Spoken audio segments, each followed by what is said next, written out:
আজকের ক্লাসের আলোচ্য বিষয়গুলো হলো too, S plus adjective plus S, very অথবা very much, by plus gerund যুক্ত অ্যাফার্মেটিভ সেন্টেন্সকে কিভাবে নেগেটিভে কনভার্ট করব। Rule number 10 too. এর মধ্যে বলে রাখি, রুল নাম্বার 10 এর আগে রুল নাম্বার 9 1 থেকে 9 পর্যন্ত আগের ভিডিওগুলোতে ডিসক্রাইব করা হয়েছে, এক্সপ্লেইন করা হয়েছে, সেগুলো দেখার অনুরোধ রইল। অ্যাফার্মেটিভে যদি টু থাকে তাহলে নেগেটিভে এই টু এর পরিবর্তে সো এবং এই টু এর পরিবর্তে দ্যাট বসাবে plus subject plus can not অথবা could not plus V1। Can not হবে হচ্ছে প্রেজেন্ট টেন্স হলে, আর কুড নট হলো সেন্টেন্সটা যদি পাস্ট টেন্সে থাকে তখন। তবে দুইটার ক্ষেত্রেই এরপরে প্লাস V1 বসবে অথবা ভার্বের বেস ফর্ম বসবে। For example, the load is too heavy for him to carry. The load is, এই টু এর জায়গায় আমরা সো দিয়েছি, চেঞ্জ হয়েছে কোথায়, এই টু এর জায়গায় সো, হেভি ফর হিমটা রয়ে গেছে, আর এই টু এর জায়গায় হচ্ছে দ্যাট। এরপরে সাবজেক্ট আসবে, সাবজেক্ট হচ্ছে হি।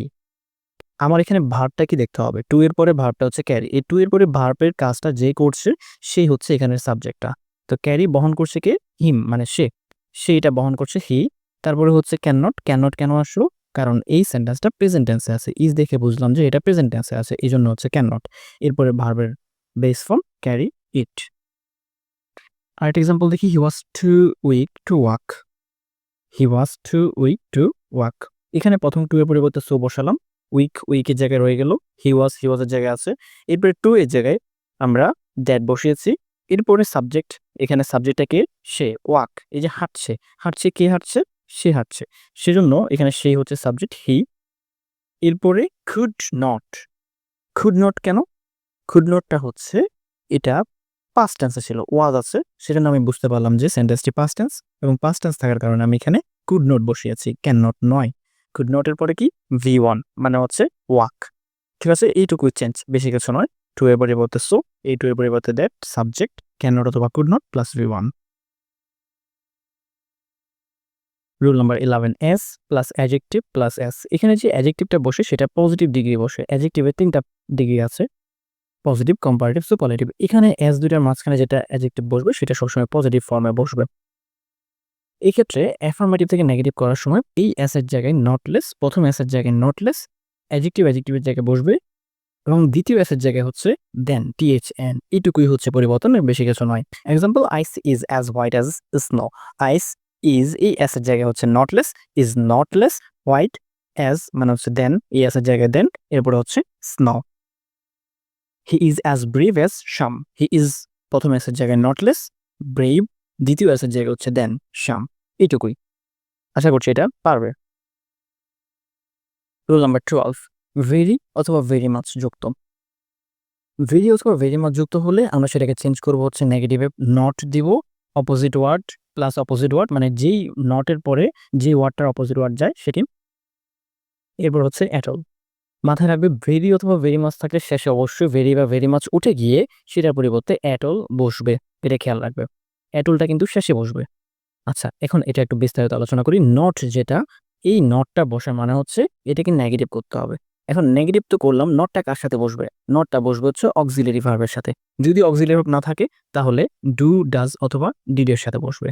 প্রেজেন্ট টেন্স হলে ডু ডাজ, এর মধ্যে থার্ড পারসন সিঙ্গুলার নাম্বার হলে does, third person singular number না হলে ডু, আর পাস্ট টেন্স হলে ডিড বসিয়ে আমরা তার সাথে নট যুক্ত করব। মাথায় রাখবে, সবসময় মাথায় রাখবে, সেন্টেন্সের মধ্যে নট বেশিরভাগ ক্ষেত্রে একা বসে না, সে অক্সিলারি ভার্বের সাথে বসে। অক্সিলারি ভার্ব না থাকলে ডু, ডাজ, ডিড এর সাথে বসে। এরপরে যে শব্দটির অপোজিট ওয়ার্ড আমরা জানি সেটির অপোজিট ওয়ার্ড লিখবো, বা যেটার অপোজিট ওয়ার্ড করা যাচ্ছে সেটা অপোজিট ওয়ার্ড লিখবো। এরপরে হচ্ছে শেষে অ্যাটল।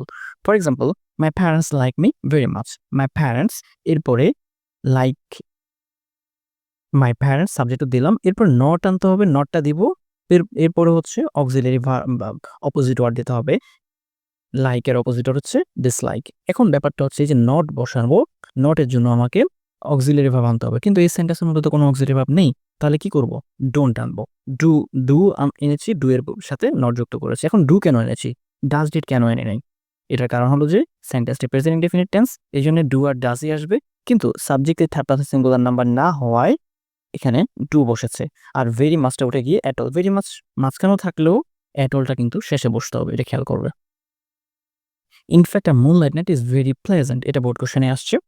ইনফ্যাক্ট সবকিছুই ঠিক আছে। জাস্ট নট বসবে। নটটা কোথায় বসবে? অক্সিলিয়ারি ভার্বের সাথে, ইজ এর সাথে বসবে।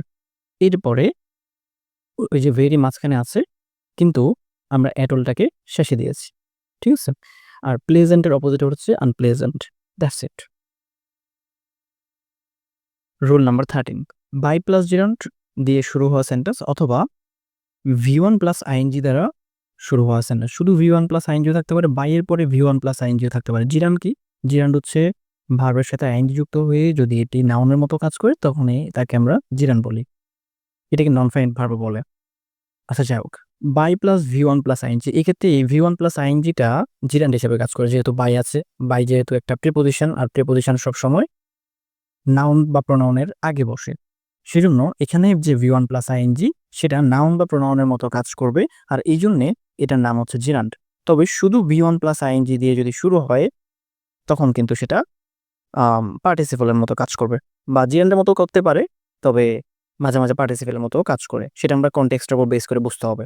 যাই হোক, এটা মনে রাখো যে বাইয়ের পরে V1 প্লাস আইএনজি অথবা শুধু V1 প্লাস আইএনজি দিয়ে যদি শুরু হয়, এরপরে অ্যাফার্মেটিভ থাকলে আমাকে নেগেটিভ করতে হবে without plus V1 plus ING, যেটা এখানে অথবা এখানে থাকবে সেই V1 প্লাস আইএনজি দিব। এরপর নেগেটিভ একটা রেজাল্ট দিব, অথবা নেগেটিভ মানে নট বসাবো। এটার পরে উইদাউট দিব, V1 প্লাস আইএনজিটা দিব। এরপরে যেই সেন্টেন্সটা বা যে ক্লজটা আসবে সেই ক্লজটার মধ্যে অক্সিলিয়ারি ভার্বটা খুঁজে বের করব। খুঁজে সেটার সাথে একটা নট লাগাই দেব। যদি অক্সিলিয়ারি ভার্ব খুঁজে না পাই, ডোন্ট, ডাজন্ট অথবা ডিডন্ট খুঁজে তার সাথে নট লাগিয়ে দেব। তাহলে আমাদের এটা নেগেটিভে কনভার্ট হয়ে যাবে। খেয়াল রাখবে, V1 প্লাস আইএনজি অথবা by plus V1 plus ING দিয়ে শুরু হলে উইদাউট দিয়ে শুরু করতে হবে। For example, by reading news paper we can enrich our knowledge. By plus V1 plus ING আছে, রিডের সাথে আইএনজি যুক্ত আছে, এই জন্য আমি উইদাউট আনলাম, V1 প্লাস আইএনজি রাখলাম। এরপরে এই যে ক্লজ, পরের ক্লজ যেটা ছিল এটাতে অ্যাফার্মেটিভ ছিল, আমি জাস্ট অক্সিলিয়ারি ভার্বটাকে খুঁজলাম, খুঁজে তার সাথে নট যুক্ত করে দিলাম, বাকি সবকিছু সেম। ঠিক আছে? একই রকমভাবে আরেকটা এক্সাম্পল দিই, বিং ইন্ডাস্ট্রিয়াস। এখানে শুধুমাত্র V1 প্লাস আইএনজি দিয়ে কিন্তু শুরু হয়েছে। Being industrious everyone can prosper in life, এখানে অ্যাফার্মেটিভ আছে। তো আমি কি করব? এটা রুল, উইদাউট আনবো। এরপরে ভার্ব প্লাস আইএনজি যেটা ছিল বিং, ওটা রেখে দিলাম, বিং ইন্ডাস্ট্রিয়াস। এরপর এই অংশটাতে আমি নট যুক্ত করব। আমি চাইলে এভরিওয়ান ক্যান নটও দিতে পারি। ক্যান যেহেতু অক্সিলিয়ারি ভার্ব, এটার সাথে নট যুক্ত করে everyone can not prosper in life এটাও দিতে পারি। তবে এটার জন্য বেটার হচ্ছে এভরিওয়ানটাকে নান করে দিলেই বেটার। এভরিওয়ান থাকলে সেটাকে নান করে নেগেটিভে নেওয়াটাই better. None can prosper in life. None দিলে আবার ক্যানের সাথে নট দিতে হবে না, কারণ নান অলরেডি নেগেটিভ হয়ে গেছে। কেউই না বুঝাতেই নান ব্যবহার করা হয়। ঠিক আছে? কিছু ব্যতিক্রম থাকে মিসেলানিয়াস, ওই ব্যতিক্রমগুলো আমরা এখানে আলোচনা করব। ব্যতিক্রমগুলোর ক্ষেত্রে বেশিরভাগ সময়গুলো মেমোরাইজ করে রাখবে। এইরকম আসলে এরকম দিতে হবে, এটা মাথায় রাখবে। হয় there is smoke, there is fire, there can be no smoke without fire. A life with an assignment is an actual life. A life without an assignment is not an actual life. Computer is a blessing on earth. Computer is not a curse on earth. I was unable to solve the problem properly. I could not solve the problem properly. এগুলো খেয়াল করবে যে এরকম আসলে এরকমই দিতে হবে। তো এগুলো স্পেসিফিক কোনো রুল মেনটেন করে না, তবে মাঝে মাঝে বোর্ড কোশ্চেনে দিয়ে দেয়, খুবই কম, মাঝে মাঝে। এই ক্লাস থেকে যে সমস্ত বোর্ড কোশ্চেন্সগুলো আসছে সেই বোর্ড কোশ্চেন্সগুলোই এখানে প্র্যাকটিসের জন্য দিলাম। এগুলো তোমরা স্ক্রিনশট তুলে নিবে, এগুলো খাতায় নোট করবে, নোট করে ছবি তুলে জাস্ট আমাদের যে ফেসবুক গ্রুপ আছে সেই গ্রুপে পোস্ট করবে। আমি চেষ্টা করব সেগুলোর কারেকশন করে দেওয়ার, এবং যদি তোমরা চাইলে ফেসবুক গ্রুপও দিতে পারো অথবা ইউটিউবের কমেন্টও দিতে পারো, আমি সেখানেও রিপ্লাই দিয়ে দেবো। যদি কোনোটা চেঞ্জ করতে অসুবিধা হয় কিংবা করতে পারছো না, বুঝছো না, অবশ্যই কমেন্টে জানাবে। আমি ইনশাআল্লাহ চেষ্টা করব সবগুলোই বুঝিয়ে বুঝিয়ে চেঞ্জ করে দেওয়ার। ধন্যবাদ সবাইকে। আসসালামু আলাইকুম।